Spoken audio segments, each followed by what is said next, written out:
हामी नेपालीहरूले blood sugar जाँच्छौँ, ब्लड प्रेसर जाँच्छौँ, थाइरोइड जाँच्छौँ, तर हड्डी कतिको बलियो छ भनेर जाँच्नु भएको छ? यो फ्र्याक्चर लडेर भएको होइन, यो फ्र्याक्चर कुनै दुर्घटनाले पनि भएको होइन। 62 वर्ष कि एक आमा ढाड दुखेर क्लिनिक आउनुभएको थियो।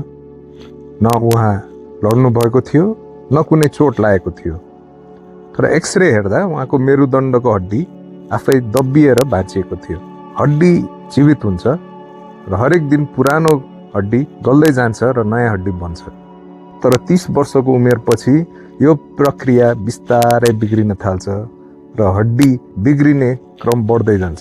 अस्टियोपोरोसिसले न त तपाईलाई दुखाइदिन्छ न कुनै चेतावनी दिन्छ। वर्षौंसम्म हड्डी कमजोर हुँदै जान्छ अनि एक दिन 81 भाँचिन सक्छ। डेक्सा स्क्यानले तपाईको हड्डी कतिको मजबुत अथवा बलियो छ भनेर नाप्छ। यो गर्दाखेरि कुनै दुखाइ हुँदैन, सुई पनि चाहिँदैन, मात्र 10 मिनेटमा रिजल्ट पनि आउँछ र फ्र्याक्चर हुन अघि नै हड्डी कतिको बलियो छ भनेर देखाउँछ। हड्डीले कुनै चेतावनी दिँदैन, हड्डी भाँचिएपछि बल्ल हड्डी कमजोर छ भनेर थाहा हुन्छ धेरैलाई। यो सन्देश जनचेतनाको लागि हो।